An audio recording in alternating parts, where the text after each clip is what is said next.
힘과 운동 단원에서 먼저 힘 나타내기에 대한 설명을 시작하겠습니다. 여러분, 힘이 무엇인지는 다 아시죠? 그런데 이 힘을 그림으로 나타낼 수가 있어요. 그러기 위해선 세 가지 조건이 필요합니다.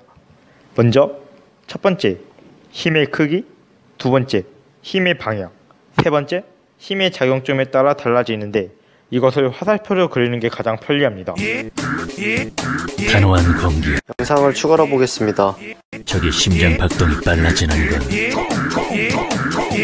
자, 여러분, 여기서 게임으로 적용해 보겠습니다. 방콕만두라는 네임을 가진 녹턴이라는 챔피언이 작용점이 되고, 힘의 방향은 상대방 챔피언에게 향하는 방향이 되겠습니다. 그리고 그 사이가 힘의 크기가 되는 것입니다. 걱정하지 마시오.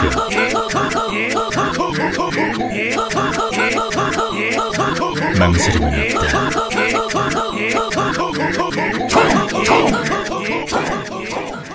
이 화살표로 표현을 하는데도 힘의 크기가 클수록 이 화살표의 길이가 길어져요.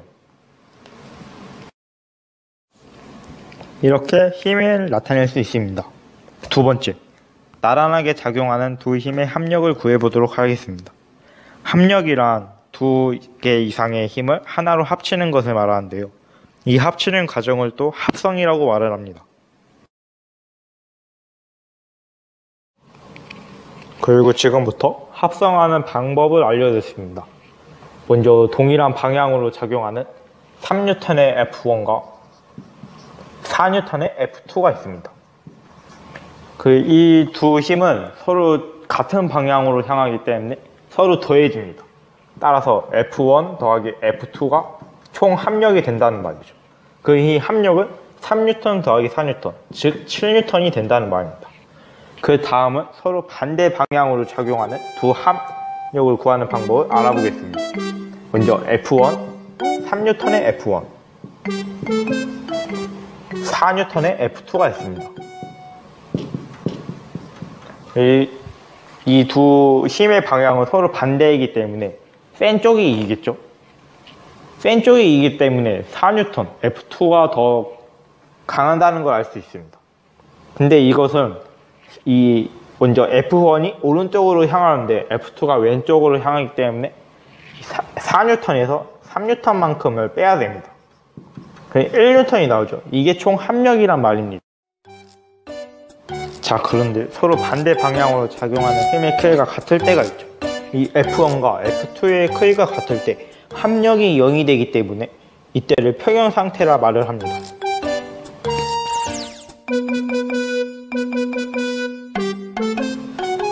즉, 힘의 평형을 이루기 위한 조건 세 가지가 뭐냐? 첫 번째, 크기가 같아야 한다. 두 번째, 서로의 방향은 반대여야 한다. 세 번째, 서로 같은 직선상에 있어야 한다. 나란하지 않게 작용하는 두 힘의 합력을 구하는 게 어려운데요. 이건 어떻게 구하느냐? 이것은 평행사변형을 그려서 구할 수가 있습니다. 이렇게 말씀드리면 좀 어렵죠. 그러니까 제가 그림을 그려서 설명하도록 하겠습니다. 자, 먼저 위로 향하는 F1과 아래로 향하는 F2가 있습니다. 근데 평행사변형이 뭡니까? 평행사변형은 마주보는 길이가 같고 서로 사각형이면 되는 거죠. 그리고 이 힘 F1과 F2의 사이를 지나는 대각선의 길이가 합력의 크기가 됩니다. 그리고 이렇게 구한 최종 합력들을 알짜임이라고도 합니다. 이로써 힘과 운동에 대한 힘에 대한 설명을 마치도록 하겠습니다.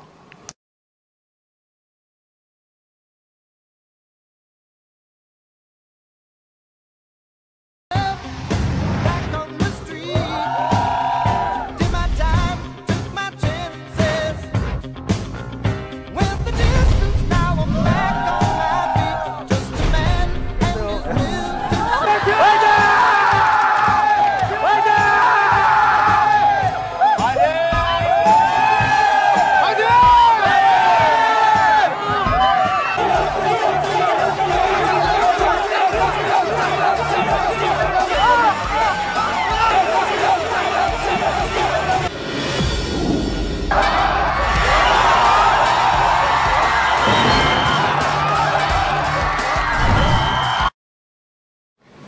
그럼 다음으로 평균 속력과 순간 속력에 대해서 알아보겠습니다.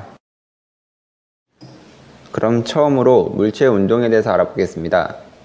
물체의 운동은 시간에 따라 물체의 위치가 변하는 현상을 운동이라고 하는데, A라는 물체가 앞으로 3초 동안 이동했다고 하면은 그것을 운동을 했다고 표현을 합니다. 그리고 또 물체의 운동은 운동 방향과 속력으로 표현한다는 것을 알아두세요. 이제 물체의 속력을 구하는 방법을 알아보겠습니다. 물체의 속력은 단위 시간 동안 이동한 거리로 나타낼 수 있습니다. 자, 여기서 공식이 하나 있는데, 속력은 시간분의 거리로 나타낼 수 있습니다. 자, 그럼 여기서 속력의 단위를 알아보겠습니다.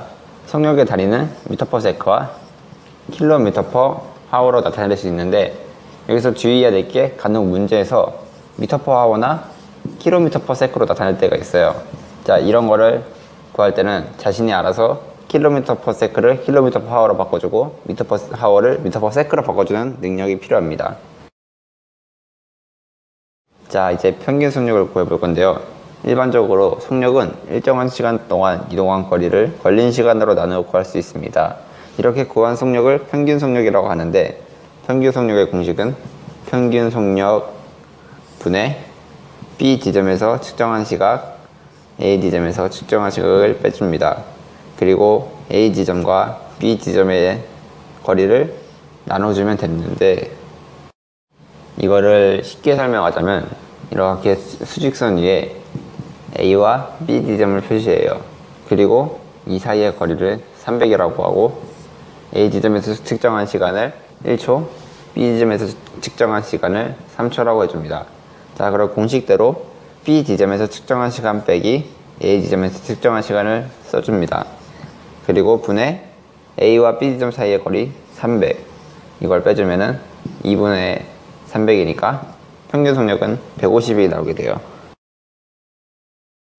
자, 이제 순간 속력에 대해서 알아볼 겁니다. 자동차의 속력계에는 자동차가 달리고 있는 순간순간의 속력이 표시가 됩니다. 이런 속력을 순간 속력이라고 하는데, 경찰이 스피드건으로 측정하는 자동차의 속력도 순간 속력이라고 할 수 있습니다. 자, 이제 운동을 기록하는 방법을 설명할 건데요. 운동을 기록할 수 있는 장치는 시간 속력계, 다중성광 사진, 운동 감지기를 이용해서 물체의 운동을 기록할 수 있습니다.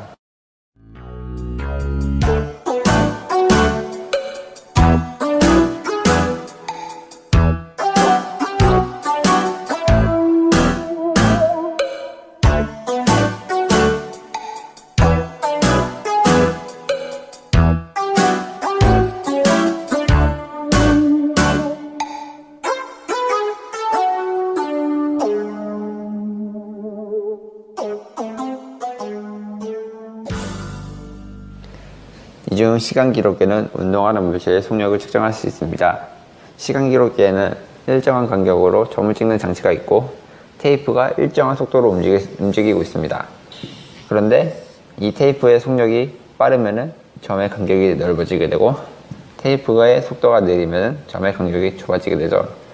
이렇게 점의 간격이 넓으면은 물체의 속도가 빠른 것이고, 점의 간격이 좁으면은 물체의 속도가 느린 겁니다.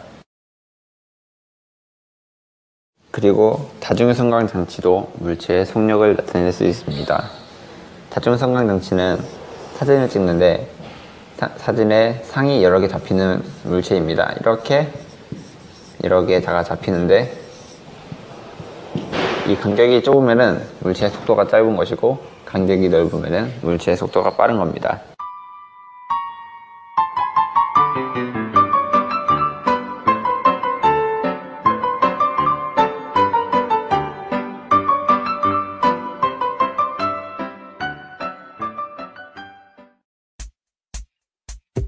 사람이 운동해 여기서 저기